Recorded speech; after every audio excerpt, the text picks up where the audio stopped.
All right, we're right back at it today at a little after 8 o'clock in the morning. And look who's here. It's the Astro Weather cat. That's right, little Miss Peaches.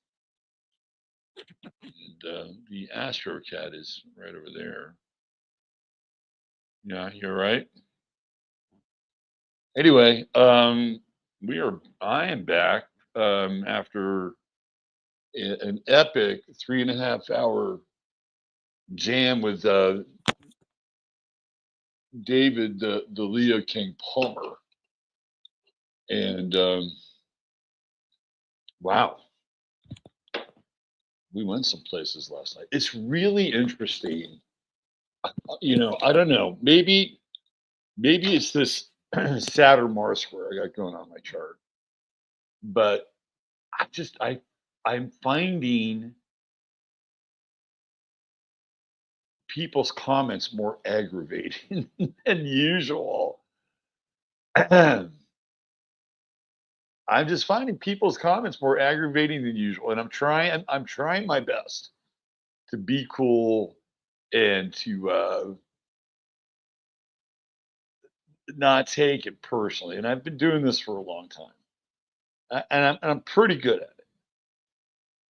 But there was this comment on his channel, which I didn't comment on it, but the comment was, I really enjoy watching two grown men gossip for over 2 hours, and I'm like, what about last night was gossipy? Like I don't get it. I mean, we're conversational, we're informational, we're talking about things that are historical, like we're talking about the American Revolution, the Russian Revolution, we're talking about the French Revolution, we're talking about King George, right? David's bringing in these aspects from all these different eras, epochs, and times. I'm looking at sort of contemporary uh, transits and how they're affecting certain people that are quite frankly kind of a part of our lives, whether we like it or not. If they're administrating and they're the managerial class of our system, it's like how is that gossip? I don't get it, right? And then I have to remember that people really interpret things through their lens, and if they're getting triggered, uh, then it's got to be something that they're hearing that they don't like, um, and I know that David can trigger some people, and I know I know I can do it too, and usually for different reasons, and it's usually going to be um, different content, but we do share that, and so it's just weird. It's just I don't know. I sometimes I just feel like I'm losing patience, and I've had patience for a long time, and I still do my best to practice it. And then there's this random comment comes in and says, "Well, it's about time the two of you woke up and smelled the coffee. We've known about this for a long time." Not about what? Not about what? And it's like, yeah, I mean, where have you been? Are you late to our party? Anyway, I would say all in all, it was a very positive experience. Very positive. But I also uh, got in touch with I don't have the same kind of patience and reserve at times. And I have to work on it. I have to work on it a bit because I got this Saturn Mars square, and it can be very confrontational. All right, let's do a quick check in here. Let's see what we got. Oh, let's see. Take it from the top. DJ MC. Josie's Jazzy Junk. My eyes have seen the glory of the coming of the crowd. His truth is marching on. Oh, yeah, that's the thumbnail. You know what I really tried to do? I was really, really trying to do like like a hybrid, a morph between Trump and a crab, like The Fly with Jeff Goldblum. And there were a couple examples that the AI spit out, but I wasn't really happy with any of them. So this is what we got. Misbehaving 2, Barbara Booth, 15 dances. And this morning I can hardly move. Oh, shit. You have the right to say that. Cosmic Detective is back. What a great show. Still watching. So thank you, CD. Just skip over the gossipy parts, okay? Let's see. First day of Mercury retrograde. Here we go. Devin Doers at the Jersey Shore.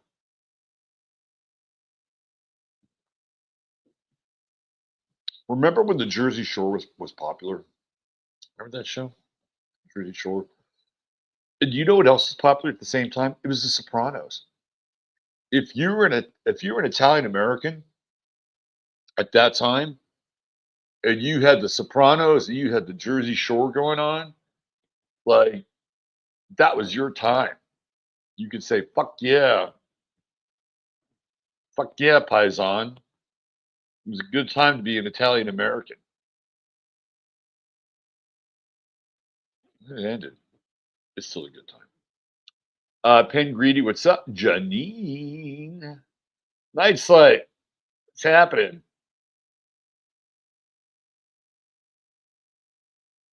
My theory on the Epstein thing is Trump is trying to get a special prosecutor assigned because that would kick the can down the road 3 years. Thoughts? No. Kevin, I think it sounds reasonable. I think you have to listen to what Trump is really, really saying. What he's saying is that he doesn't need MAGA anymore, or he doesn't need those kinds of people that keep bringing Epstein up.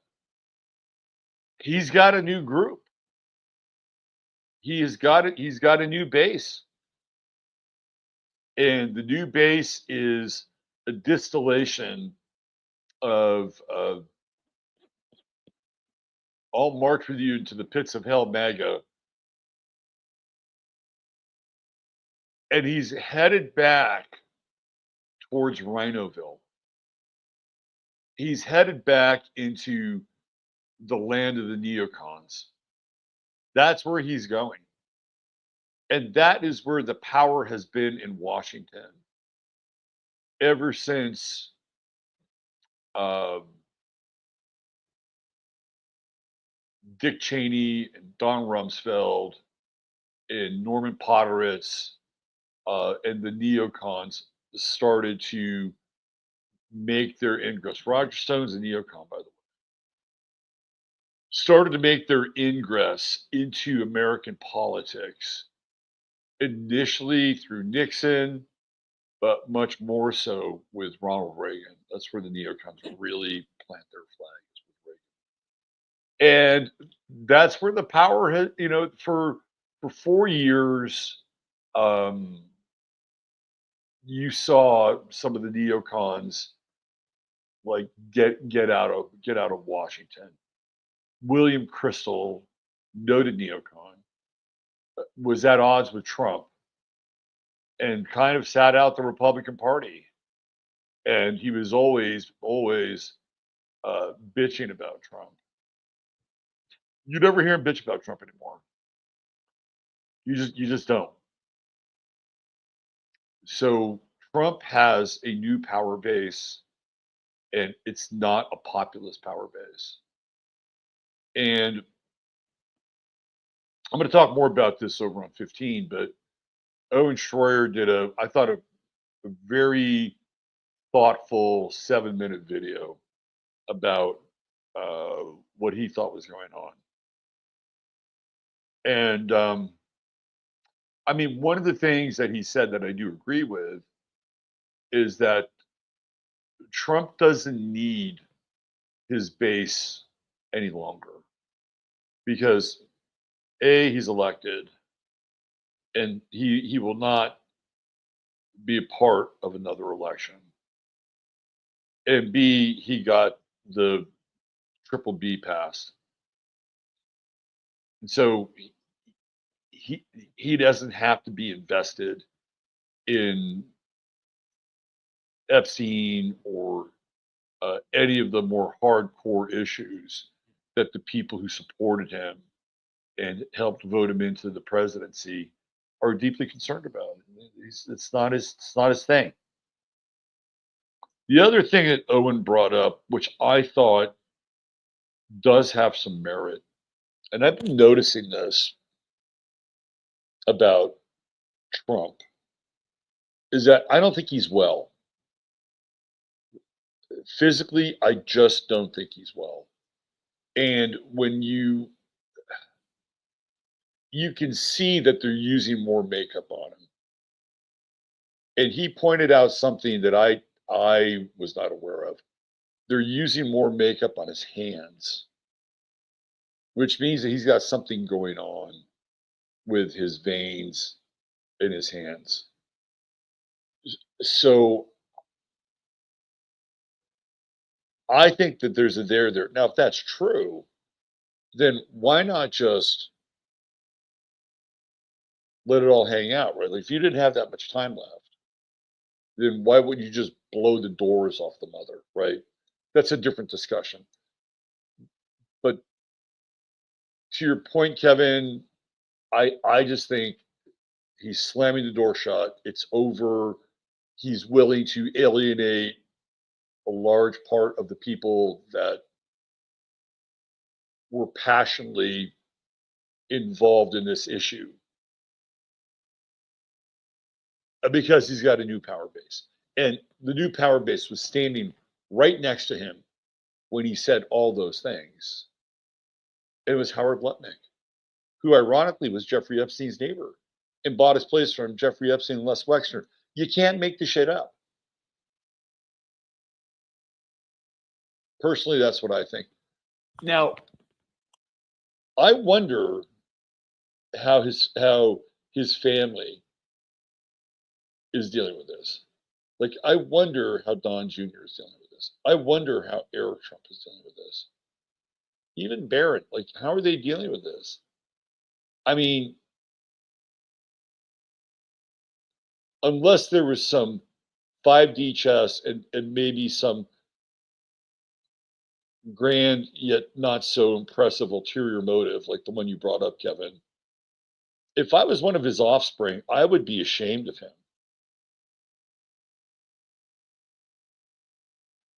And look, I would take into account that maybe he's under duress or threat or whatever, and so maybe you would worry about his safety. But it's just I don't know. It's just not a good look. But thank you for bringing that up. Point of discussion. Looking for the retrograde. Lot feels needed. Oh well, I think it's going to be a very interesting retrograde now, isn't it? Very interesting. Wit, the Mossad invested billions in the Epstein list. They will never relinquish that control. Actually, they could care less about the individuals. I'd agree with that too, Wit. 100%. 100%. And ultimately, that's who the POTUS is protecting. Hi, Jolie. Good to see you. There's Ryan. Hi, Ryan. Stephanie Hunter. Yeah, come on over to Locals. I've been posting there some inside looks at the Great Kerrville Flood of 2025. You know what I was thinking today? I'm going to propose this.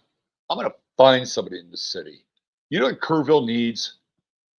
Kerrville needs a concert. Kerrville needs a fundraiser. and you get all these country and western stuff, music people to come out and play for Kerrville, right? This is what this area needs to rally for the city. I'm gonna do it. I'm gonna do it. I'm going to find somebody that's gonna help me launch this. I'm gonna find a venue, and we're gonna get a bunch of country and western people to come out and donate their time, and we'll sell tickets. We'll have it. It'll be a thing. It'll get people excited, right? We'll have this coming together moment. Because I've been thinking, what can I do? Well, that's what I'm going to do. That's what I'm going to do. I'm going to get the ball rolling for what would we call it? Um, I don't know. There's a country western radio station up the road here. They'd be a good entity to partner with. I know one of the DJs there. I think that would be an excellent thing. All right. I'm committing to it. Hold me to it. Let's see. Bill Smith's here. Hi, Bill. Good to see you. Sue Leonard as well. Down under. Yes, hit the like and the notification bell. Road Atlas, what's up? There's Diane Evans. There's Dave Sullivan. There's Desley Logham. Hello, Desley. Laura E. Glad you enjoyed the show. You're live with Dave was on. I know, right? It was great. Thank you, Amy. Trump crap. Sure, he's had those before.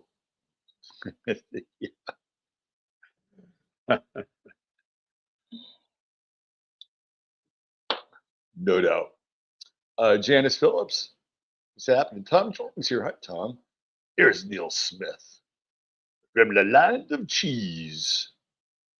Land of cheese. Well, he's already kicking the can. But Lulu, hey, what's up, Liddy? Good to see you. Esperanza Events, Catherine Rosen. Great show last night. There she is, the lovely and talented one. I also suspect Alex Jones controlled opposition. I think Alex is on a string. Alex has his own compromise material. Alex has a very interesting relationship with transsexuals. Let's put it that way. So yeah, he's on a string. Jen Adams, thank you. I'm glad you liked the show. Lisa Ann White's here.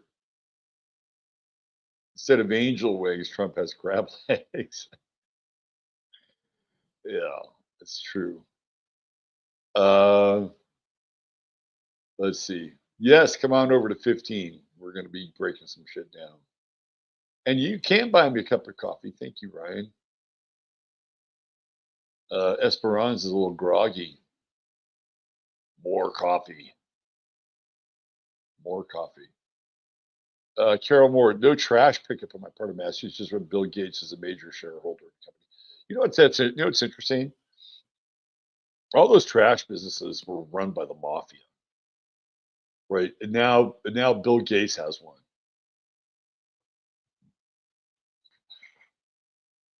Yeah.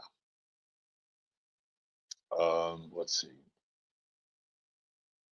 Those crowns apparently are some rating system, and that if you post a lot, you get the good crown. I'm with you, Wit, right there. I'm with you. As long as you're governed by dual citizens, the list remain buried. I agree. I agree. We're an occupied nation. Let's see who else we have here. Yes, frequency of comments. Steven's back. Hi, Steven Solid. Hey, Robin, I want to help you set up a get together in New York.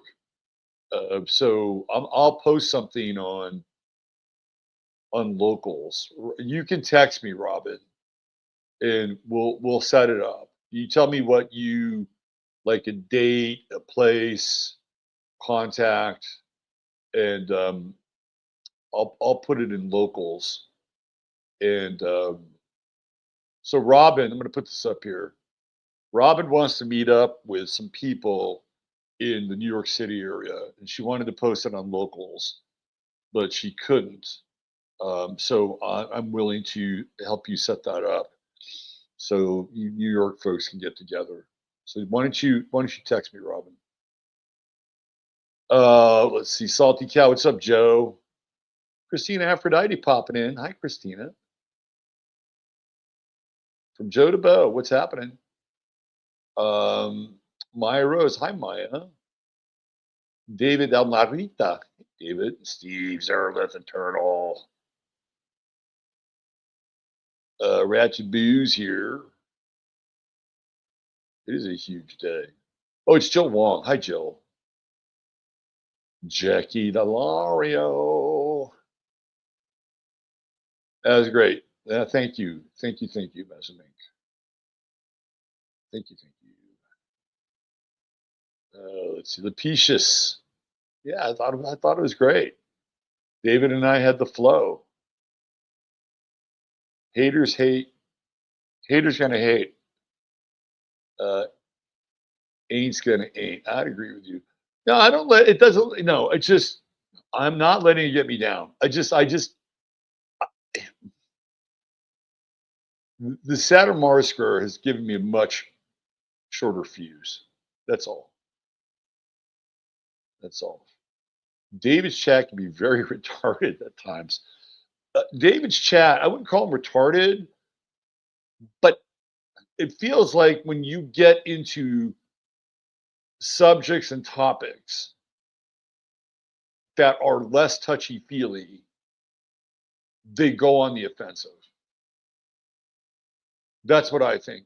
Like if you come in, you have a strong opinion and you have something to back it up, whether it's the astrology or some kind of reason or logic.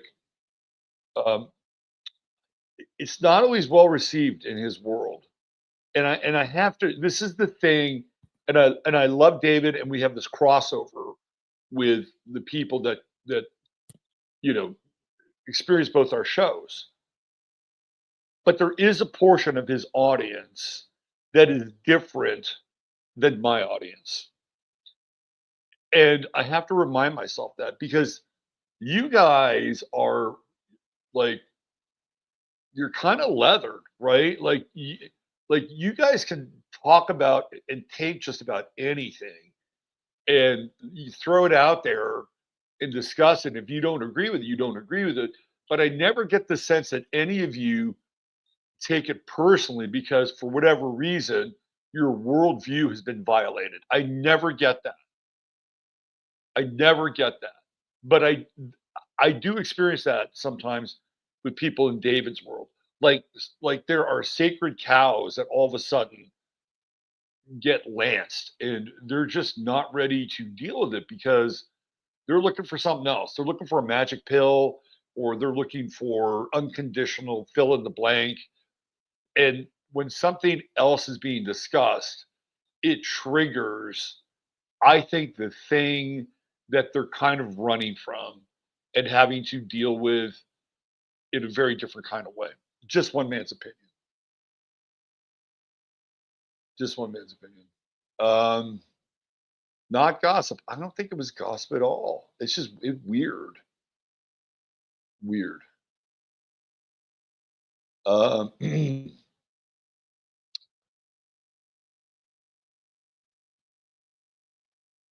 Commenter said they had been listening to Dave for 10 years and never heard any politics before. Really? That's like some Mandela shit. Honestly, that's like some Mandela shit. Yeah, it's like it was like we're like they thought that David and I were taking sides. It, this is like to me, this is like Twilight Zone territory. And in a lot of ways, right, it kind of mirrors like this weird fracture with MAGA and how some people in MAGA view other people now as traitorous and talking. It is a microcosm of the microcosm of the microcosm, and it's very Uranian and Gemini. That's really interesting. Maybe it wasn't sarcasm. It wasn't. They were being, I think, very uh, open. I think they're being open about what they felt. Have we caught up? Michelle Renee. Hi, Michelle Renee. Sandra Jack Shaw. Very interesting collaboration. Thank you. Let's see. Pete Guido, Michael. It was Pete Guido. Am I right? If you were an Italian American, Mr. Sisternino, during the time of the Jersey Shore and The Sopranos, a fucking good time.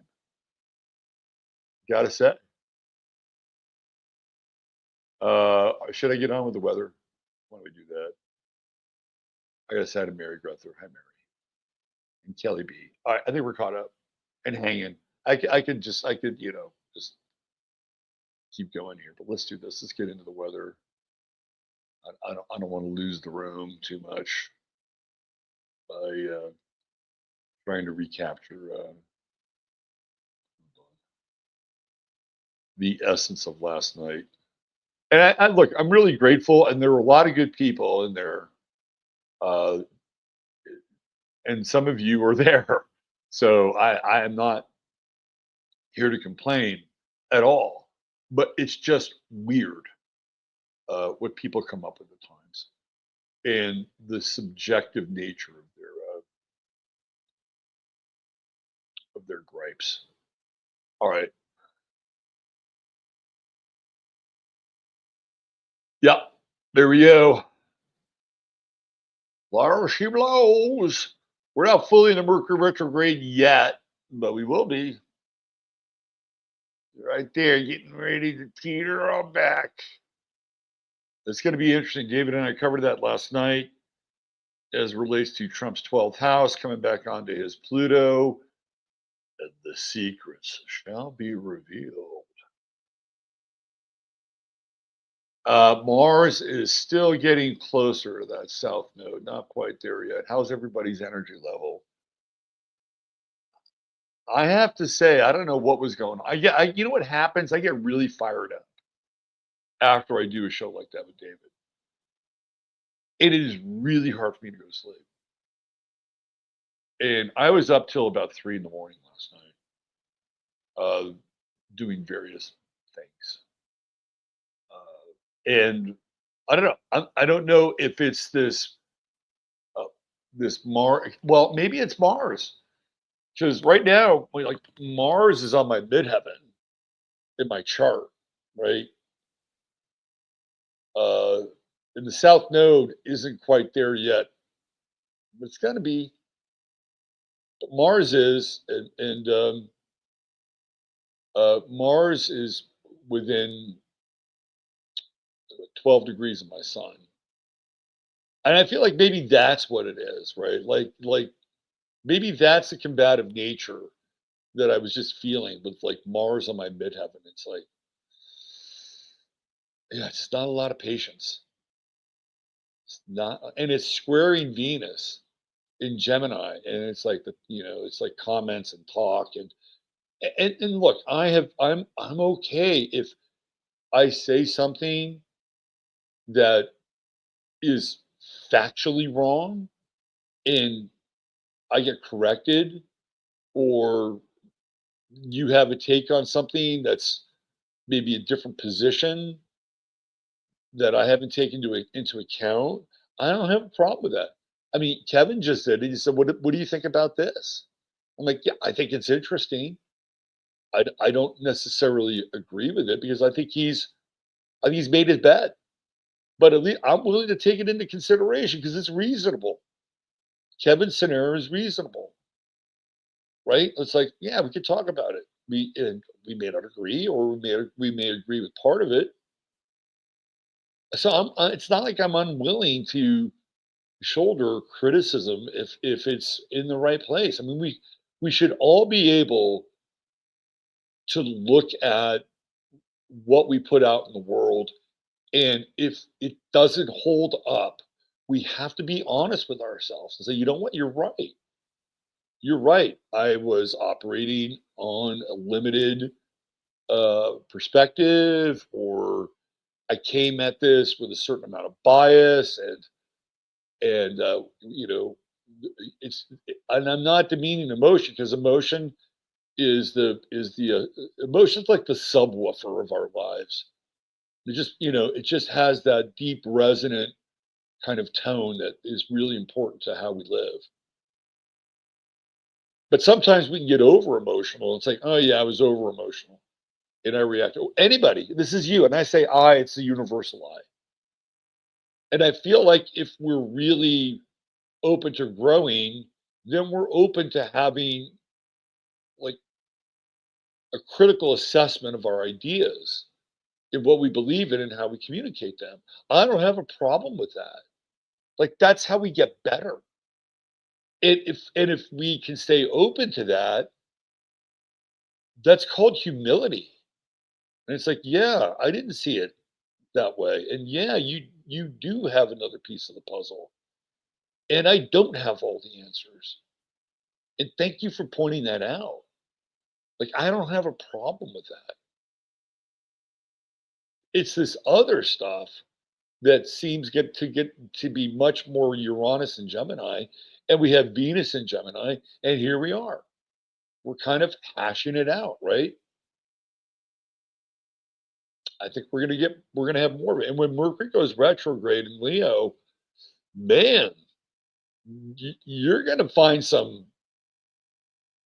you're gonna find some people that are going to want to go. You can just see words come out of people's mouths, right? Like they would literally be like letters coming out of their mouths. And there's going to be points with Mercury retrograde where people are going to be saying something in Leo, and they're going to try to go like this and reel them back in, because Mercury's in its Mercury's in its fall in Leo, so it can be very dramatic. It can be very theatrical.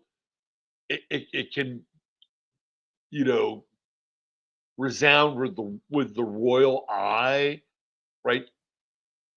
And there's a real uh, danger and vulnerability about that. And it's like, oh, oh, let me reel them back in. Um,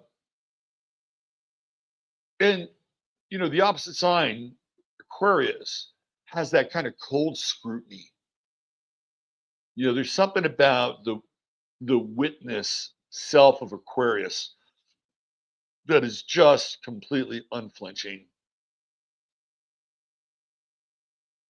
completely neutral, right? In its kind of icy domain. It's like, yeah, yeah, you fucked up. You fucked up. There was this comic book character um, back in the days of Marvel. I think it still might be. And it was called the Watcher, right? And the Watcher lived on the moon. And all the Watcher did was just observe things. And it was through the observation of the Watcher didn't have to do anything. But as the Watcher observed things, it was the observation or the ability to observe the events that the Watcher ultimately had a strange influence over. It's a really interesting. Uh, it's like it's like a non-action hero, but by simply watching, it influenced I guess it was he, all these events. And it feels to me like the Watcher is that Aquarian energy. It's that Aquarian energy that just is observational and it's completely detached, and it has this kind of witness, non-witness self. And that's what's staring back at Mercury and Leo on the other side. And we have Pallas over here in Aquarius, and that's retrograde. And again, I think that that's really interesting. It's in the third decan and it's in Libra. And it feels to me like, and even the position for this chart about contracts and relationships and, the broken contract or the broken deal. And looking back on, well, listen, you said you were going to do this. You said you were going to make this a priority. You hired all these people to help you advance this. These loyalists and not so Beltway insiders. By the way, Cash Patel is weird. I'm sorry, he's weird. Like I saw him wearing this shirt about, I don't know, it had to be recent. And it was this like sweatshirt. It had a K and a money sign and an H. And apparently, he's referring to himself. And I thought, this is the fucking director of the FBI who maybe 6, 8 months ago is prancing around with a K money sign H sweatshirt. It's like, please. I come from a time when people who held those jobs had a certain amount of like self-respect, esteem. They came from a very different background. And I'm not even talking about being, Caucasian or Indian. It was just like, this is the guy who's the director of the FBI. And 6 months ago, he's wearing a kind of fucking hip hop sweatshirt. Now, I guess on one level, you can say, well, gee, isn't that the American dream? And I'm saying to myself, this is the fucking American nightmare. This is who we have now. The top of the food chain in the FBI. Anyway, but that's going to be Mercury, right? And this Pallas retrograde. It's like the pattern recognition, but the pattern recognition is looking backwards. It's like we're at the scene of the crime and we're looking for clues, and we're piecing things together. And that's going to happen here with Mercury retrograde. It's going to be a very interesting time. Now, let's take the grand political theory out of this thing. Mercury retrograde in Leo, we'll make it personal. Find something you enjoy. Go rediscover something from your past that gave you a sense of timelessness and wonderment. I guess Carl Jung said something to the effect of, the thing that you lose yourself in from your childhood, that's the thing that you should be theoretically doing. It worked for Jung, played in the sandbox.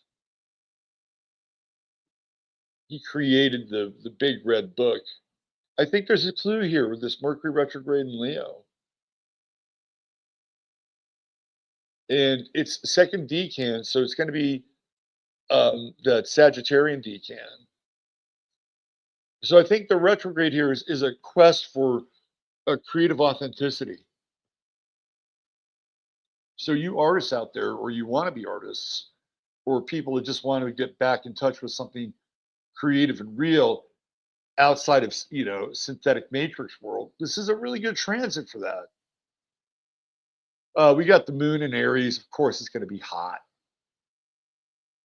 Hot moon, right? Squaring the sun. The crabs are cooking. The crabs are cooking over an open fire. The moon's coming in by tomorrow. It's going to start that conjunction with Chiron. And people are going to take things real personal. Real personal. Very, very defensive. The closer the moon gets into this square with the sun and the Chiron conjunction, the public discourse is going to be blistering. I can tell you that right now. Saturn's gone retrograde. That's and it even feels like the Saturn retrograde matches what Trump is doing. Like he's walking this thing back. He's walking it back. That's a very Saturn retrograde thing to do. So over the weekend, we're gonna have the moon in Taurus. Enjoy it. It'll come in. It'll sextile Cancer. Look, have a barbecue, cook some dinner, go out in the world. As long as you don't need a life preserver, the moon in Taurus will help ground you, and along with that sextile with the sun, it'll help you realign your values. So I think this is going to be a good weekend. I think we're going to have a good weekend. If you invest in simplicity, if you invest in being in your body, and maybe being in your body with another body. Now, there you go. All right, we have enough time barely for the start of the day, but where is it? Where is it? I did it. Right there, right there. You guys are gonna love this. You're gonna love this. We get the banner up. There we go. Our True Hemp Science star of the day is Dick Hammer. Yep, that's right. That's his name. Although for a long time he went by Richard, but at a certain point he was Dick. So let me tell you about True Hemp Science, and then we'll get into Dick. Uh, True Hemp Science is your one-stop shop for all of your CBD needs. Right there. That's what we're talking about. It is by far, I think, the best CBD on the internet. There are a lot of shows, a lot of sponsors, a lot of people with a lot of products. I'm going to put Chris's right up there with any of them. It's all organically sourced. He oversees the process from start to finish, right? Even if somebody is working for him in order to do that, he is supervising that process. The quality control that goes into his products is second to none. You know, you want to talk about farm to table. This is plant to mouth right here, and it's not only that, but it's how he's fused the terpenes and all the other things that go along together with this product. So if you spend $100 or more, type in 15MINS, you will get a goodie bag, and that goes along with your order. You will get gummies more than likely, and you will love the gummies. I have a client down in Florida who wanted to get away from THC. And I'm like, you got to go check out my friend Chris. And lo and behold, he said, I don't think I need to go back to THC. This stuff is amazing. And it's different, right? You're going to be, as Chris says, lifted, but you're not going to get paranoid. You're not going to have that kind of experience. It's completely different. And it's also going to help you with inflammation and all these other things. And that's why they being the people that make the THC products, they want CBD off the market, because when people go down that path, they're not going back to THC. It is a competitive product. They both come from the same family, but how they're processed by the body is different. Spend $150 more, get free shipping, and there's always a 30-day money-back guarantee. Let's talk Dick. This is a real dude, okay? And he went to USC. He was an athlete at USC. He was an athlete in Southern California, born in Long Beach. I think he went to one of the Olympics as a member of the volleyball team. This guy was a stud. And what did he do for a living? He was a fireman. Let's go to that sixth house. True Node in Aries, Uranus in Aries, Moon in Aries, fire, right? Aries, first, responder, sixth, service. The guy found his path. He found his path as a fireman.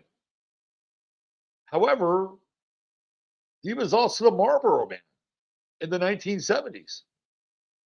So he's a fireman and he's a Marlboro Man. And you got that True Node in Aries, and come on now. That's some manly shit, right?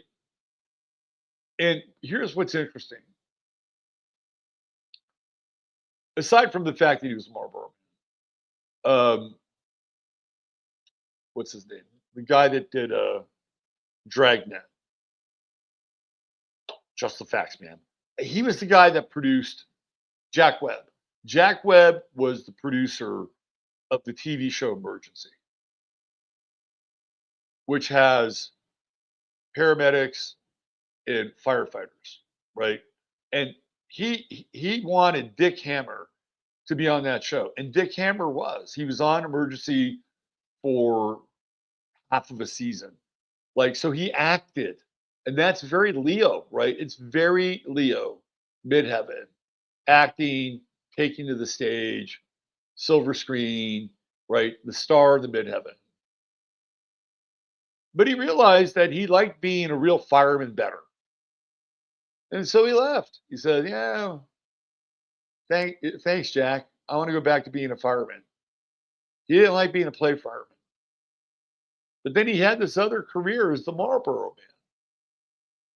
And so we have Sun, Mercury, Pluto, Jupiter, all ninth house, right? And so one of the things that you want, I suppose, as an image to sell your cigarettes is somebody that theoretically other people like men can relate to. And his sun is nearly at the highest part of his chart, right? So it's very visible. It's ninth house. Um, are cigarettes can't family values? Nah, probably.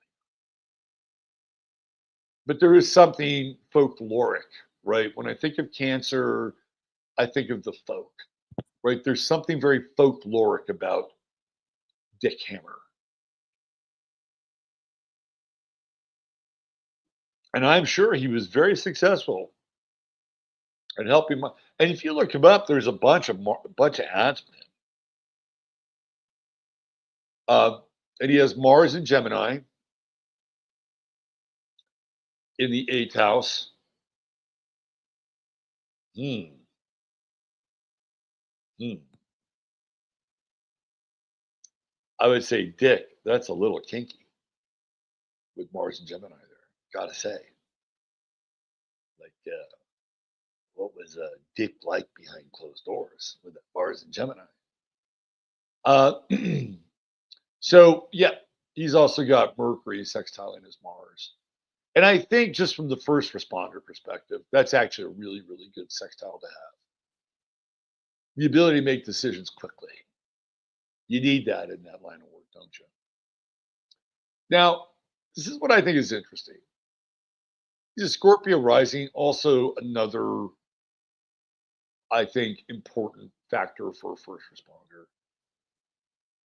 But Scorpio is also very like charismatic and intense.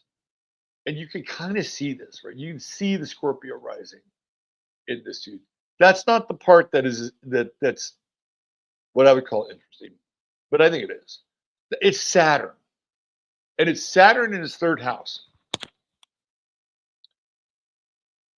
He's actually the grandfather of somebody fairly famous. And the person in question happens to be a Gemini, third house, right? And then there's Mars there in Gemini, eighth house, downline progeny. He's the grandfather of Sam Darnold, who plays quarterback for the Seattle Seahawks now. And I just think it's really interesting, right? Saturn, third house, Gemini.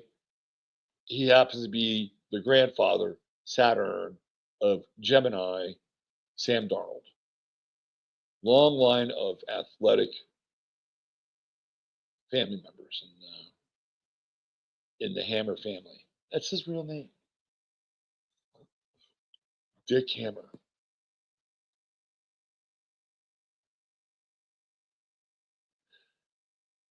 Now, you're his parents, and you name him Richard. You got to know, even in 1930, when he was born, that at some point, somebody's going to come along and call him Dick. And I guess the idea is, hey, why not? This is Southern California. Anyway, there's your True Hemp Science story today. Mr. Dick Hammer. First responder, actor, Marlboro Man, grandfather of Sam Darnold, Mars and Gemini, eighth house, the kinky first responder with incredible reaction. There you go. All right, got to go. Thanks for being here.